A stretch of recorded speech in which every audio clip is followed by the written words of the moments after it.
As I saw that I was going to get to introduce Catherine, it reminded me of one of the first meaningful conversations I had with Margaret when we were talking, and she kind of started talking about natural asset companies, and that was like a light bulb moment for me when I started wrapping my brain around what was going on with all that. And I know that Catherine's had a big role in helping American Stewards of Liberty expose that. But I want to go ahead and introduce Catherine Austin Fitz to you guys with the Solari report. Catherine Austin Fitz is a former Assistant Secretary of Housing and Urban Development in the George H.W. Bush administration and a longtime leader in finance and public policy. She played an integral role in helping American Stewards of Liberty expose the structure and intent behind natural asset companies and the global push to control America's land and resources. Let's give her a warm welcome. Please bring up to the stage Catherine Austin Fitz. Thank you very much. You know, it's an interesting time because I was listening to Secretary Rollins this morning, and there's so many good things happening in the ag area and at HHS in the health area. But I'm going to talk about the money area, and it's not as optimistic in the money area. So I want to talk about what I call the digital control grid. So when I say the digital control grid, how many people here know what I mean by the digital control grid? Raise your hand. Okay, so a few people in the audience. I want to talk about the digital control grid because this is coming in primarily from the finance side and the telecommunications side, and it's going to have a major impact on the ability to plunder land and compromise property rights. So I'm going to come at it from a different angle. I used to have a pastor who'd say, if we can face it, God can fix it. And before I start, I'm going to walk you through the digital control grid, and I have to tell you, I'm an optimist, but one of the things that would increase my optimism is the more people who see this coming and the more people who throw friction into the gears. So I don't want, when the World Economic Forum says it's 2030 and you have no assets, you know, my vision, it's 2030 and you're building family wealth and you have plenty of assets. So, right. So transparency blows the game, and that's what I'm going to help you with today. Transparency, looking primarily at the money side. Okay, so let me see how I get the slides working. Okay, there are three main parts to the digital control grid. The first and the one that has to go into place first is the digital ID, because it's absolutely essential for a digital control grid for me to know that you're you and Catherine's Catherine and Margaret's Margaret and have a very high precise kind of digital identification of every person. If you look at all the wars that are happening in the legislatures about age verification, that's to try and force everybody to get that digital ID and to be able to identify everyone. Biometrics are part of that. The second part is to do this, you need a local hardware and infrastructure. And where most citizens start to see the control grid come into play is when they see that local hardware come in. And we're going to talk a little bit more about that, what that is. Who here knows about flock cameras? Raise your hand if you know about flock cameras. Okay, so flock cameras, a lot of this is being financed locally and at the state level with your money, or it's being financed by raising your energy prices to put in those data centers. We'll talk about that too. And so this is some place where local citizens can get in the game because a lot of your money is being used to build the local hardware you need. Okay, now the real power in this system is in programmable money. Okay, when I say programmable money, let me see, how many people know what I mean by programmable money? Okay. So one form of programmable money is central bank digital currency, CBDC. Who here has heard of CBDC? Okay, that's one form.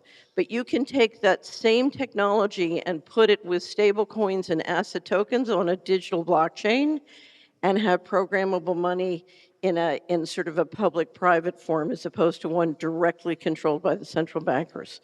Okay, so there are three parts.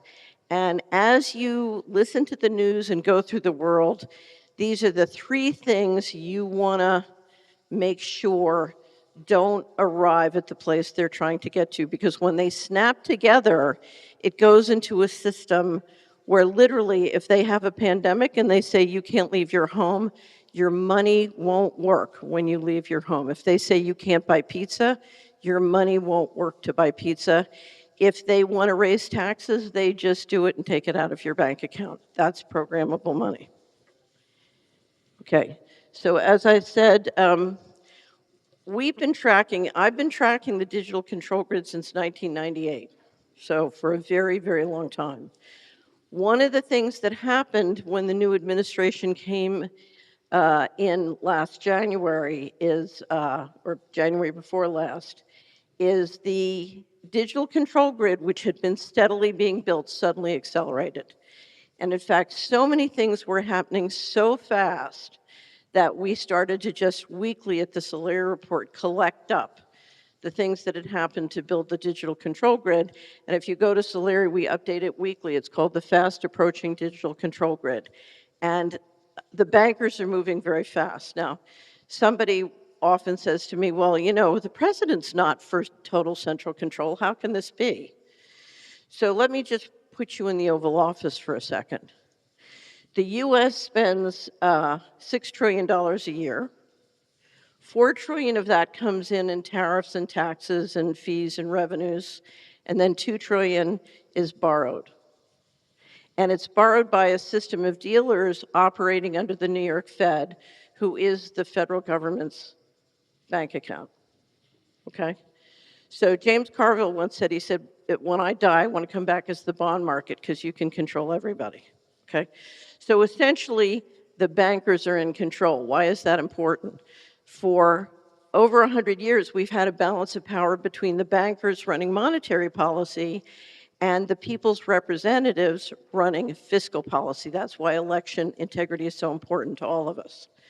Now we're talking whether it's the country being in debt trap or moving to programmable money. We're talking about moving to a system the bankers want to control not just monetary policy, but fiscal policy. And right now, if you're in the Oval Office, the bankers have you in a debt trap, okay? Okay, so as I said, digital ID is the heart, and digital ID is being built in this country with a real ID. If you look at your driver's license, they're building it through the state DMV systems. If you look at your driver's license, if you have a little yellow gold star, I think a lot of people do, then you're in what is growing into the national national ID system, which will then be made digital. I do a show called Financial Rebellion on CHD TV. We do a lot of interviews of Twyla Braz, who is leading the effort to stop the digital ID. That's why anytime you can back out of those systems and you know, when you go to travel, back out of the biometrics, I always say I'm going to opt out, I won't participate. Anything you can do to roll back that system is very helpful. And one of the things you can do is stop your legislature from adopting that system as a digital ID for many different things, including the internet. Okay, so the fellow behind me is named Augustine Carstens. Who here has seen this video? 59 seconds, my favorite short video to show you what programmable money is. Augustine Carstens in 2020 was the head of the Bank of International Settlements in Basel, Switzerland. The Bank of International Settlements is running the global process to get countries to adopt programmable money throughout the world. He was on an IMF panel in October 2020 with Jay Powell, the head of the Federal Reserve. They have a big partnership with the Federal Reserve. And he was asked to, or he decided he would describe why he loves central bank digital currency. And the reason I'm so fond of this video is, having been trained to be a central banker, this was the first time in my life I'd ever seen a central banker tell the truth. And I almost fell off my chair. I was watching with my co-host on Money and Markets on the Solari Report, John Titus. I said, did you see that? He said, oh, don't worry, I've got it clipped. So let's watch Augustine Carstens tell you why I love central bank digital currency. Our analysis on CBDC, in particular for the use of general use, we tend to establish the equivalence with cash. And there is a huge difference there. For example, in cash, we don't know, for example, who's using a $100 bill today. We don't know who is using a 1,000 peso bill today. A key difference with the CBDC is that central bank will have absolute control on the rules and regulations that will determine the use of that expression of central bank liability. And also, we will have the technology to enforce that. Those two issues are extremely important, and that makes a huge difference with respect to what cash is. Okay, so you can find this up at Solari. We have a section called Video Shorts, and on the video shorts, we have financial transaction freedom, and you can get this and lots of other great videos. What did he just say? So remember, this is Augustine Carlson's October 2020. What he just said, it's not your money, it's our money. It's our expression of central bank liability. That's the first thing he said. The second thing he said is, we have the ability centrally, literally at the BIS or the Federal Reserve level, to make the rules of how you can use your money, and we have the technology to enforce it. So if we say you can't buy pizza, you can't buy pizza. If we say you can buy pizza, you can buy pizza. This is why the digital ID is so important, because we want the ability to customize the rules for each and every person. Those are good, get different rules, then those are bad, okay? So now, what is AI? There's a lot of magical talk and confusion on what AI is. One of the things AI is good at, is really excellent at, is processing massive amounts of data that can be expressed mathematically, like financial transactions, who's buying pizza and who's not, but also spatial information, whose car has a kill switch that we should turn off if they're not good, okay? So the point of building all of these data centers with AI is so that they can implement this vision of, we have the technology to enforce the rules we make, which are highly complex. You know, having an individualized package of rules for each one of 325 million American residents, or 340 million, depending on whose number you believe now, that's a lot of data. But if you look at the data center capacity that they're building, it can handle that kind of data, and of course, that's the goal. Okay, so the BIS is running the process nationally, or internationally, let me just skip ahead. They have partnerships with central banks all over the world, and they're prototyping with many, many different countries. They have a major partnership with the Federal Reserve. What's interesting is twice now, Congress has been promised that they can convert into law an amendment that says the Fed cannot do a central bank digital currency. The president wrote an executive order saying no CBDC in the United States, and some states have passed legislation saying no CBDC, for example, in Florida. I just came from Florida. In fact, twice now, Congress has tried to convert that to the power of law, and Speaker Mike Johnson has stopped it. Right. Speaker Mike Johnson has stopped it, and that promise is not happening, and you wonder what they're preserving it for. Okay. So there are different kinds of programmable money. One is CBDC. That's the effort that the BIS is leading. But there's also stable coins and asset tokens. And one thing I will tell you is, one way or another, the issuance of stable coins and asset tokens, as is being currently envisioned, is going to rock our world. It could rock our world a lot, it could rock our world a little, but it's something you need to pay attention to, okay? So let's talk about stablecoins first. We have an article and a great briefing on stablecoins. We do briefings for state legislators every month. We have one on stablecoins and a great article on stablecoins. Think of stablecoins very simply as a way of using a little piece of treasury, a treasury bill as currency, okay? So essentially, somebody buys a stablecoin, the money goes to the stablecoin issuer, it's put into a treasury bill or a high-quality bank deposit, so it's fully collateralized by the treasury bill.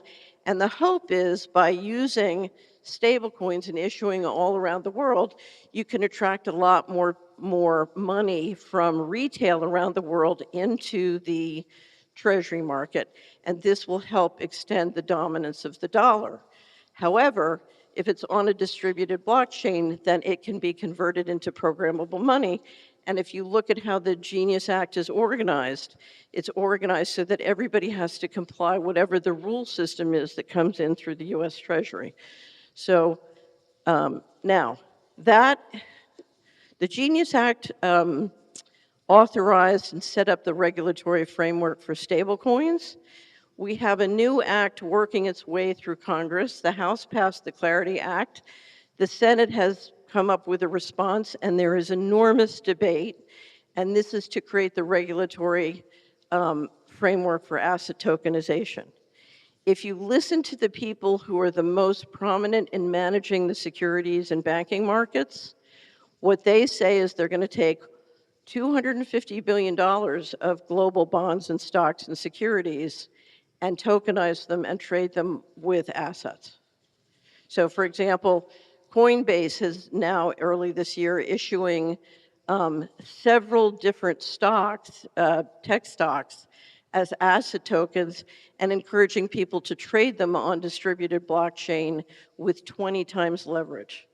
So you have an Apple perpetual asset token where you can trade the Apple stock with 20 times leverage. So imagine the bubbles that can be created. Okay, so I want to talk a little bit about what the impact of these things might be. And I'm going to pull up a video of 3 crypto developers talking about stable coins 2 years ago. Speaking of stablecoins and the ability to use them for payments, what's your take there? Yeah, look, people, I think if you go, there's 8 billion people on the planet. If you could go to each of those 8 billion people and ask them, hey, you can denominate your wealth in any asset, gold, Apple stock, S&P 500, euros, yen, whatever you want. My suspicion is if you went and asked everyone in the world and they could answer the question without fear of political persecution, I suspect 5 to 7 billion of them would say US dollars. And so it's probably the single largest arbitrage ever in human history is to just get those people what they want. If you think that's what they want, then give it to them. And crypto rails are going to be the mechanism by which you do so. And so I think there's a massive opportunity to get stable coins in the hands of billions of people. Okay, we've got to listen to it loud. Anybody remember when the Berlin Wall went down in 1989, 90? Okay. So I was in the White House, I was in Washington, working in Washington, and everybody was talking about, okay, we have to get together and have many conversations, and it'll take 10 years, and we'll have to negotiate treaties to bring East Germany and West Germany together. The chancellor of West Germany decided to do something else. He basically offered a very attractive premium for the East German currency, and literally in 24 to 48 hours, the country was unified through the currency. Bang, okay? So the US is going to attempt to do something similar. It's going to start sort of at the end of this year, the beginning of next year, when the regulations on stablecoins are final. But basically what they want to do is offer stablecoins through the mobile payment systems all over the world to any place or country where that country's technology can't block it, and get people off of their local currency and into stablecoins. Okay, now, if stablecoins are programmable, then they're moving out of non-programmable money into programmable money. Now, that's not just going to happen in Ecuador and Bolivia and Argentina. That's going to happen in your local neighborhood. They're going to try and get money to shift out of your local bank and local credit union that's financing you and into online payment systems, okay? So we run the risk of both globally and locally we're going to see enormous shifts of money. No one really knows how this is going to work. What they're hoping is the retail markets all around the world, 6 billion people will literally, they'll leave the euro or they'll leave the kroner and move on to the dollar, and this will help extend the dominance of the dollar. So we'll just have to see what happens, but keep an eye on it. Okay, so there's been an incredible push to require digital IDs in Britain. They finally had to back off, but they're coming back around. So this debate is a little bit further along in the UK than it is here. But somebody made a very clever video to show you what this system feels like when you have programmable money that's integrated into the local systems. This is a restricted access for Brit card holders only. I don't have a smartphone. I didn't register for the Brit card. I'm sorry. Stop right there. You do not have a Brit card. You are under arrest. You don't have a Brit card? Then I'm afraid we can't offer you treatment. Another large wine, please. Sorry, hun, your Brit card says you've exceeded your alcohol quota for this week. You what? You don't have a Brit card? Then I'm afraid you're fired. I'm afraid your Brit card says you have exceeded your carbon footprint for this month and you will not be permitted to purchase any more fuel. I'm sorry, sir. According to your Brit card, you've reached your flight quota and surpassed the government's emissions target. I can't let you on this flight. It looks like you're trying to check out logic, but I'm afraid that book has been withdrawn. I'm just trying to get home. Okay, so let's talk about local infrastructure, because we are watching enormous pushback by citizens, and it's because they can start to see the physical nature of the infrastructure. The first thing is cell towers. There's a huge war going on at the FCC and the Energy Committee because they're trying to put into place all the federal things they need to do to say the local governments have no power and state governments have no power to determine how many cell towers. They want to put as many as a cell tower every 400 to 700 feet, because if you're rolling out 6G and this kind of intensive data, then you need that capacity. Flock cameras is a camera system that tracks licenses and stores the license information. It's tracking all the licenses locally. You're paying for this, okay? And we're now seeing citizens roll into governments and basically get these contracts stopped. Often they're passed very secretly. So you don't see it necessarily at the local council. You've got to dig out and find out. And unfortunately, these systems are integrating the data with the Ring systems from Amazon, the Palantir systems that are running globally, the satellite systems. And so you're plugging in and making up, and taxpayers are paying for a much richer surveillance system. Satellite systems, interestingly enough, the regime change operation in Iran failed because Iran was able, we still don't know if it was Chinese technology that let them do it, to shut down the Starlink connections. And as soon as they shut down the Starlink connections, they shut down the hybrid warfare, the regime change operation. That kind of hybrid warfare is happening not just in Iran, it's happening in your local neighborhood, and you need to know it. Data collection, of course, is a big part of this, and that's important because, as you know, enforcement of rules and regulations and the related penalties and fines are something that really torture local property owners. So my general counsel has had drones flying over a property sending citations and fines, and she's got to go fight them as they do that. The Department of Defense has announced an intention to buy 1 million drones a year. And it's very hard for me to believe that those are just for international use. Tesla is now saying that they are shooting to produce 1 million humanoid robots a year.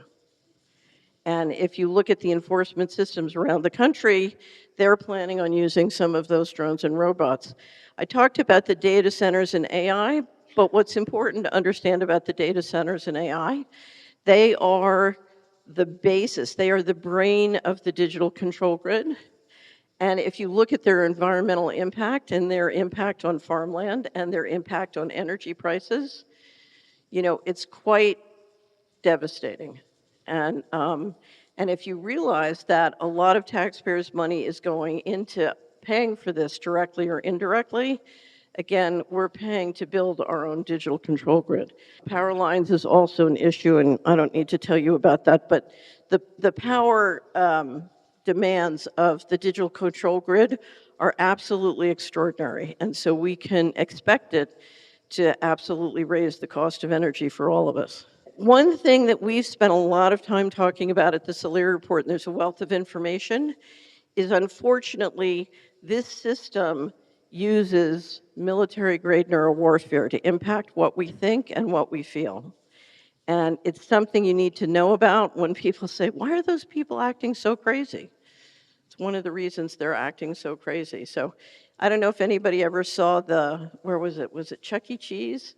The fights that would break out in the shopping mall, or the fights that would break out. I think it was Chuck E. Cheese where they would break out. But this kind of technology has the ability to dramatically impact people's behavior and their thinking, including talking your kids into adopting ideas that you just aren't happy about. We have a series at Solari called Cognitive Liberty, because it's very, very important in this environment that you manage the technology so that you protect your mind. So people always say, what can I do? And what I will tell you is there's enormous amounts of things you can do.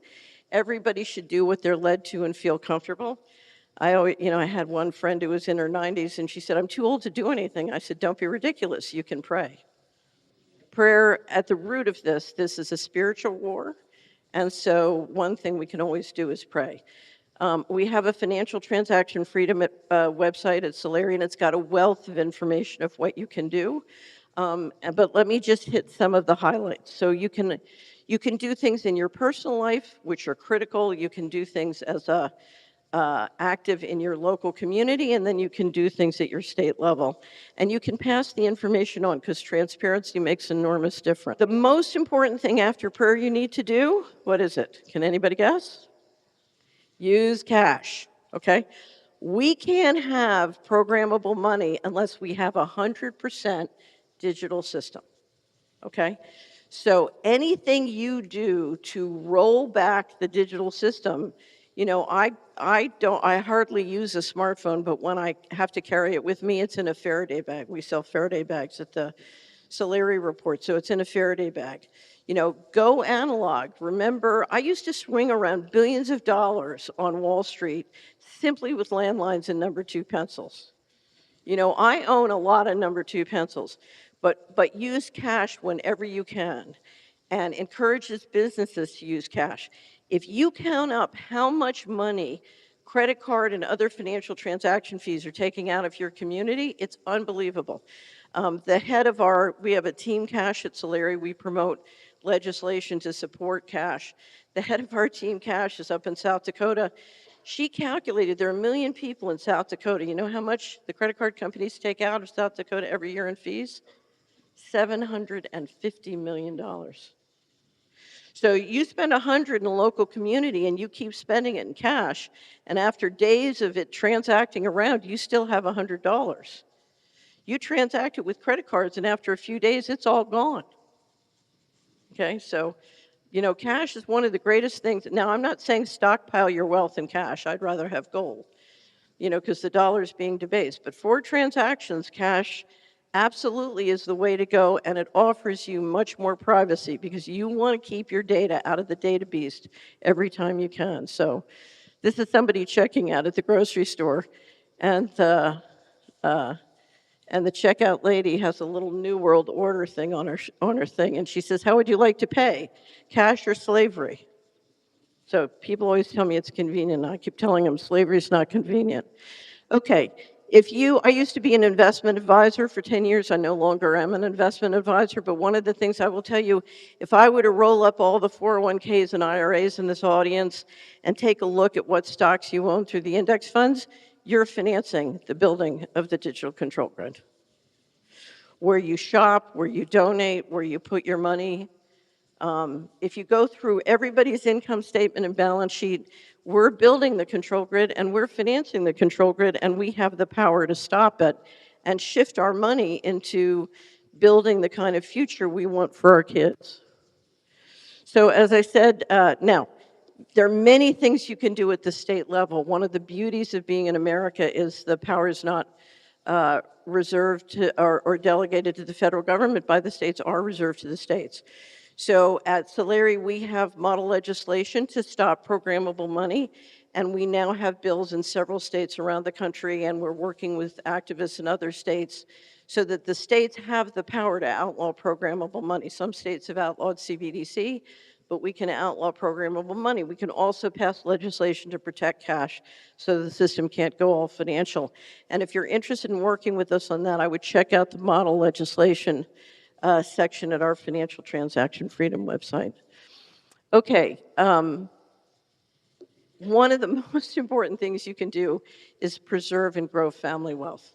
Family wealth is the bedrock of freedom.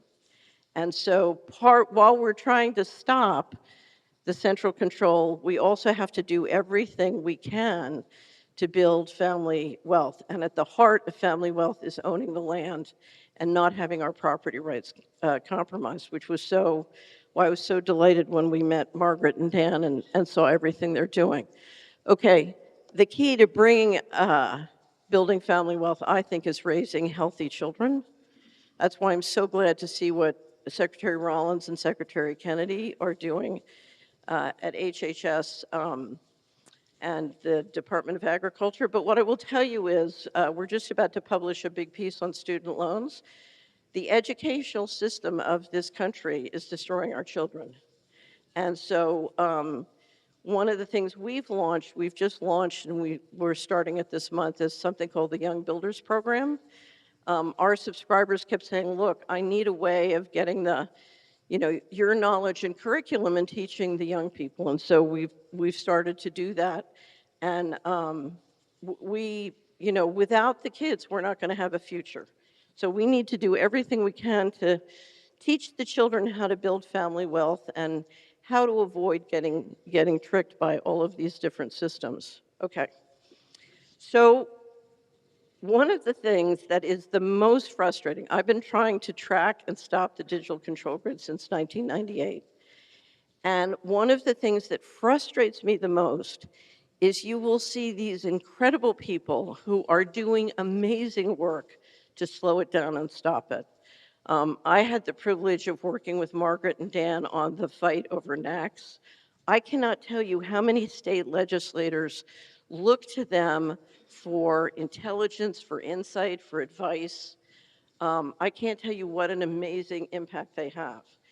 And one of the things I did at Solari when I realized somebody would say, what do you mean, why is nobody doing anything? What do you mean nobody's doing anything? Look at Dan and Margaret Byfield. Look how much they're doing. We started a column called Hero of the Week. And every week we highlight somebody who's doing this. Margaret and Dan have been Hero of the Week, and they've also been Pushback of the Week. We also have Pushback or Action of the Week. And one of the things I will tell you that you can do to really help, I know you're here because you support them, but I just have to make a pitch. These are two people who are doing remarkable things. And from my sort of vantage point of working with state legislators, I know how big their impact has been, and I know how much they mean to freedom fighters all over the country. And I would just ask you, think deep before you leave here and do everything you can for the next year. Dig into your wallets, put them on the prayer list, whatever you're led to do. But please do everything you can to support them.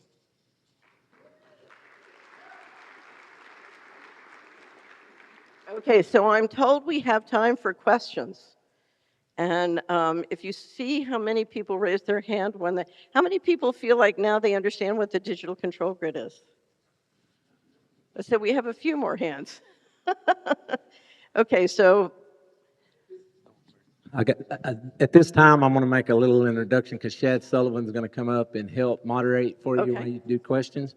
I want to introduce Shad Sullivan to you guys. Shad Sullivan is an American cattle rancher whose focus is independent beef and cattle production on his family operation in Colorado and Texas. His deep roots and his lifelong experience growing up on the land allowed him to recognize the interwoven connection of agricultural production as it relates to liberty and freedom through the constitutional guarantee of property rights. His involvement has led to working relationships with policymakers, state and national legislatures, and multi-level trade organizations. His ability to effectively communicate on all levels has helped bring an understanding to the importance of food production knowledge as it relates to individual liberty and freedom. He has been a contributor to Fox News, Liberty Sentinel, the Epic Times, and Breitbart, and has been featured on The Blaze with Glenn Beck, The High Wire with Dale Bigtree, and The Ingram Angle with Laura Ingram, just to name a few. Shad's objective to honor those who sacrificed in the name of freedom so that their heirs of liberty can experience the sweetness of the American dream. That is his objective, excuse me. Beef and liberty. Where there is beef, there is freedom. Let's welcome Shad Sullivan. All right, here we are. Catherine Austin Fitz, an American hero. I watch you all the time. I think we've been on one call together. Thank you for being here. I am Shad Sullivan, and if you know me, I kind of like to put everything in a category. So you're either here as a freedom maker or here as a freedom taker. But you guys are all here, so you're freedom makers. So I'm going to just kind of let this thing roll out. If you have a question, raise your hand. I'll get to you. And we'll get going on that. So, Catherine, thanks for being here. Thank you. Can I get a picture? Of course. I mean, I'm kind of So you know why they're trying to kill cattle, right? Oh, absolutely. I call it the war on beef. People who eat good beef. That's right. They're hard to control. That's right. And that's why where there is beef, there is freedom, right? As long as there's beef on the land, we'll be a free country. So I saw a hand. Was it you? All right. I definitely want a picture too. Okay. Anybody who wants a picture can have a picture. My question has to do with a House bill that passed this year in Texas, or last year in Texas, HB 1056, which is the gold and silver spendable bill. In other words, you could... It's a digital transaction system. Yes, but it is directly tied to gold and silver. It's not like a CBD. You would actually... No, it's worse. Oh, it is? Yes. Wow. Okay. So, could you speak to that, yeah, please? So there are ways of using gold and silver to protect and improve a state's sovereignty. What's your name? And unless this is very carefully done, which it won't be, this is not one of them. All it is another digital system that will be on a blockchain that can be used to do programmable money. And the reason why I say it's worse is now that the central bankers have collected up and bought up all the gold, now we're going to switch to a transaction system that needs their gold, and all the citizens have dollars and have, as a percentage terms, very little gold. So it puts the citizens in a short squeeze.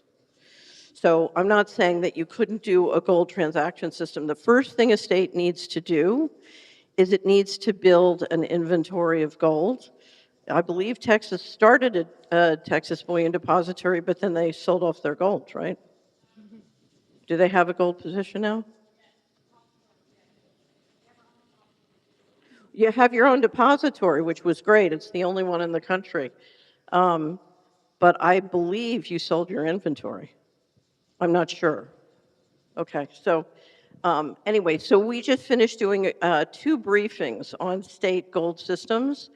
And it's very important to understand this particular issues, because the way most states are rolling these out is the state will not have legal jurisdiction, and the gold will be held outside the state. And now in Texas, it can be held in the depository. That's better. But one of the people who built the depository in Texas was so disturbed by the legislation that he rolled up his equity interest and donated it and left. So, you know, I would encourage you to go watch that briefing on state gold systems. All right, we got one here. Yeah. Hi, Catherine. My name is Kelly, and I wanted to follow up on I'm a big fan of yours. I wanted to follow up on your point about the digital IDs. Could you connect that to, I've seen this in several countries like Australia, and I have heard the beginning of some rumblings of an age testing to keep kids under 16 off of the internet. And that sounds great. Who doesn't want that? But off of social media and the internet, and to control what they have access to, which sounds great. But on the other side of that is the digital ID requirement for all of us. Right. So could you talk about that a little bit? Because I think you just explained it. Oh, okay. All right. Well, no, that was an excellent explanation. And the thing that's unfortunate about it, because the people pushing for age verification are lovely people, and what they don't understand is you are about to institute a system that will give control to the people who did Epstein, right? So the problem we have in this country is not the digital technology necessarily, it's just a tool. The problem, we have a serious problem with the governance system, and until and unless you fix that governance problem, every time you give the governance system more power, you make it worse. Pardon me?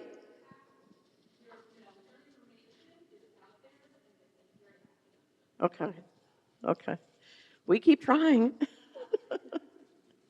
Yeah, I have a question about digital ID as well. So I believe probably everybody in this room has a driver's license. And that information is somewhere digitally. It's not in a book, hard copy. So the information is already digital. So I don't understand why when you say digital ID, like if it's my prerogative, I want to have that on my phone. How is that less safe than what we already have right now? They have our information digitally already. Yeah, and I usually get this question, and I would really encourage you to go to Twyla Braza's website and watch her videos about all this information. People always say to me, well, tell me why a digital ID or a real ID on my driver's license is different than a passport. What you need to run a digital control system is a digital ID which is interoperable with many other systems globally. And so as much as you can stay out of those systems that are interoperable, the passport doesn't begin to have the level of interoperability that the real ID system is being driven to do. And I'll just say I have a prejudice. I served as the Assistant Secretary of Housing, and I was responsible directly or indirectly for all the data and data systems in the mortgage markets in the government, much of which is supposed to be protected by privacy. And what I'll tell you is none of those databases are secure. Interestingly enough, the head of MI6 came out when they were mandating the digital ID in Britain over the Brit card, and he came out and he said, you are insane to put together this database because the Russians and the Chinese will hack it. This is a national security problem. And he's right. Okay, thank you.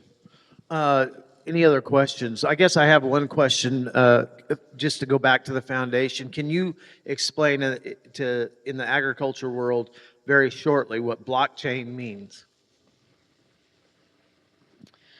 So, blockchain is a tool just like anything else, but if you put assets on a blockchain, or you put your financial assets, your money, your currency, or your financial assets on a blockchain, then you give away all your privacy, essentially.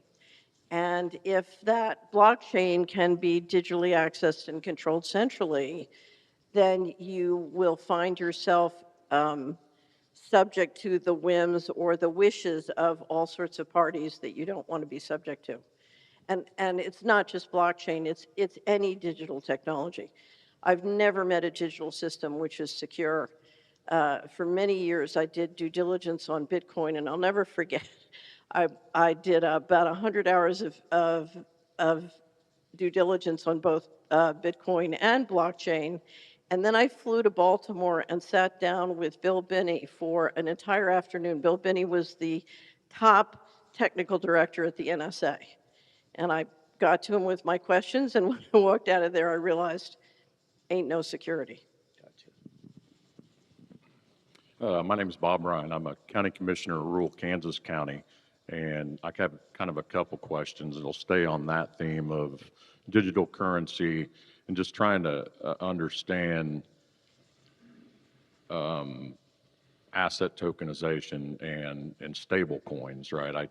Good understanding of crypto and crypto markets, things like that. But so what you're saying is be opposed to all of it or be opposed to a CDBC?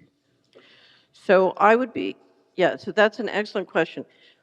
We have a briefing on stablecoins that I would strongly recommend you listen to because that's going to roll out first and impact you first. It's important to know what it is and how it's going to impact. And remember, they're still negotiating the regulations, so it's still a little bit fluid. Asset tokenization, the Clarity Act is not yet through, and there's huge debates about how exactly it will be formulated or operationalized. And the answer is it's extremely vague. Nobody's being clear about what is planned, and I think it's because they don't yet know. So if I was in your position, I would focus first on understanding stablecoins because that's going to hit first. And if anything, that is very likely in Kansas to shift money out of the local banks that you're depending on for your whole economy and into something else. So that's where I would focus. If I were you, if I was the county commissioner, I'd focus on stopping the local hardware that's going to drain your taxes or your citizens and what stablecoin means. Do you have any of the local bankers you are working with? No, I haven't. I'm still trying to get my brain wrapped around it, and I'd never really thought of that being a vessel for pulling more resources out of rural America, which is happening over and over and over. So here's the thing, and I don't know the answer. Depending on how this is organized, the big debate in the Senate on asset tokens is who can offer rewards or interest rate. Depending on how that policy works out, if it works out the wrong way, you're going to hear a giant sucking sound of money out of local banks and credit unions all over the country into the big guys in a way that will probably finance programmable money. Thank you for that, because I'd never really thought about that before. And just a quick follow-up on flock cameras. So we have flock cameras in our county. I oppose that. It's coming up again for all the reasons you stated that most people don't understand, right? This Right. is mass surveillance. It's sold to us as we control this data. We do not control That's this a data. lie. Yeah, and I called them out on it. But my question, do you have anything on, on your website or whatever that I can point my fellow commissioners and our Yes. sheriff, and Yes. because it's sold as we got to help the children, right? If- That's how it's sold. Oh, yeah. They're big on children. As I said, the people who run the Epstein network are big on children. So we have a collection, just like we have the collection for the control grid, we have a collection on local infrastructure. If you go to Solari, put in local, you'll pull it up, and we collect tons of articles talking about pushback in these issues. There's one gentleman, and I can't remember his name, Ben someone, who does all these videos proving how completely insecure the flock systems are. And it's devastating information, and I think it will be very helpful to you. If for any reason you can't find it, I'll give you my email address, and I'll make sure you get it, okay? Okay, one over here, Catherine. Good morning. Do you have to have a Brit ID to vote in Britain? No, so what happened was the digital ID mandate got rolled back. Now they're planning on coming back with it again. They never give up on these things. So, Satan never gives up. But they've rolled that back. So as far as I know, there's no, the mandate failed this time around. So I don't think you need it because it didn't go into effect. Hold on. Nobody can hear your question. Yeah, I wasn't born in the U.S. I was born in Asia, and I lived in the Middle East and Europe before coming to America. One of the things, the group here, if you don't already know, Europe, Britain are socialist countries. They have rationed health care. They have rationed everything. So from the time a young person reaches the age of 16, they are issued what they call a national ID card. That allows them to get medical care. It allows them to get services. It allows them to vote. It allows them to access, not information, but services. We don't operate like that in this country. We don't have a national ID card because we have 50 foreign states. We look at them as Well, 50 foreign countries. So I would disagree with that Well, because I've been there. oh, no. I live in Netherlands half the year, so I have a lot of experience living in Europe. But the real ID system is being built through the DMVs in 50 states to be a national ID system. And, but you make a very good point, and that is one of my favorite precious metal dealers, Franklin Sanders, says all government money comes with a sock in the jaw. And where you see the mandates coming is where people get government money. That's how Europe built it, and that is happening here too. So, Okay, we have one right here, Catherine. Hi, Catherine. My name's Hi. Holly Hickman. I call myself a recovering reporter. I was at Fox News and AP. And I write a newsletter now that focuses a lot on what you've called the great poisoning. But I also used to write a lot about finance and economics. And you talked a lot about, or touched on private land ownership and how it's important to own the property. Do you advise people to, for instance, put their property into a trust, possibly into an offshore trust, use international diversification techniques, or is that something that's going to put a target on their back if they don't own it in their own names? so there are different vehicles that have different advantages, but the gist of what I tell people is there is no way, there is no workaround. If you look at what is happening with control top down, we have a governance system which is secret and is depopulating us. Pushing us off the land is part of it. And this is a battle that's been going on my whole life, and it's coming to a head. And the notion that I can take me and my family and go off and get away from it and protect them, I can't tell you how many unbelievably wealthy people I know who think they're going to be okay because they're wealthy.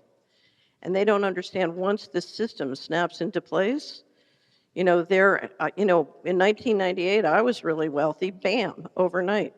They could take almost everything. So there is no way, and all of those systems are interesting, and I'm not saying don't do them. There are good reasons to do them. But this is a fight that's coming to a head. We either fix the governance problem, or ultimately we are all toast, including people who are very wealthy and own a lot of land. All right, one more question. Thank you. This was eye-opening and sort of shocking. But I have two basic questions. One, the wealthy people that you're talking about, do you think it's a good idea for wealthy people that we know to actually invest some of their money now in American Stewards of Liberty? Absolutely. I mean, here's the thing. I can't believe how many people are sitting around on hundreds of millions, if not billions of dollars, afraid that they're going to piss off the government if they fight. They just sit there and they're afraid. It's like the guy, remember the old story of the guy holding onto the rope when his feet are like 2 inches from the ground? Yep. They won't fight. They're sitting on their millions of dollars because they don't want to piss off the governor. They don't want to piss off the president. They don't want to, get off your couch. We have one shot. Get off the couch. Piss everybody off. Get off the couch. And then my second question, which was really my first question, is do we have allies at the highest levels of absolutely. government? And what states are, can you just tell us what states are leading the good fight on this? In my experience, there are allies sprinkled everywhere. And, so it can be hard to identify. But there are allies everywhere, and, they're trying to figure out what they can do. And our courage gives them momentum. It gives them support. Because if you're sitting in the Oval Office and people won't push back, you can't push back. You're dependent on the debt and the central bankers. So the more we push back, the more the people upstairs can do. So, I'm just very bullish because, ultimately, again, this is a spiritual question. And my favorite story in the Bible is the story of Gideon. Who here knows the story of Gideon? And in the story of Gideon, the angel tells Gideon, you're not going to do this. We're going to do this. We just need 300 faithful, competent people to be willing to, come down the side of the mountain and push the Midianites out. And I believe that that absolutely can happen here. But, we're all sitting around saying we're only a few people. Now, the states where I've seen tremendous leadership is in Tennessee, Idaho, Utah, Florida.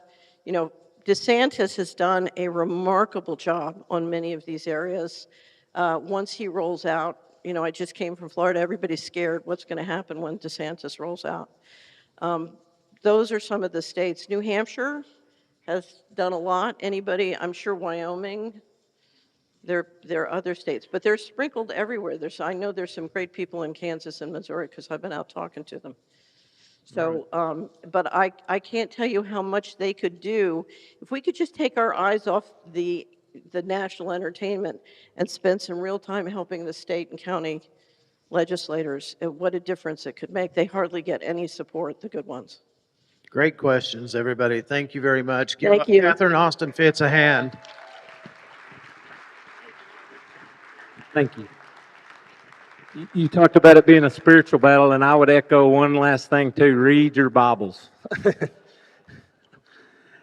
We're going to break now for lunch. We're going to be eating in the next room. Food's going to be served out in the foyer, so you can take that and then go into the next conference room here behind me to eat, and then we'll be back in here in an hour. So be back promptly. I believe we're starting at 1 o'clock, or just right before 1.